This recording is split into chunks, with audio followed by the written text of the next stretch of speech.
noise, confusion in the sky, evil men on the altar of God, native doctors speaking tongues, false prophets in the land, everywhere, every corner, disciples of Antichrist, everywhere, native doctors speaking tongues in the church, everywhere, disciples of Antichrist, everywhere,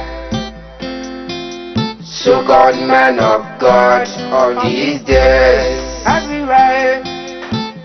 Hey, Meskila, hey, Boski, Holy Boski Meskila, Meskila.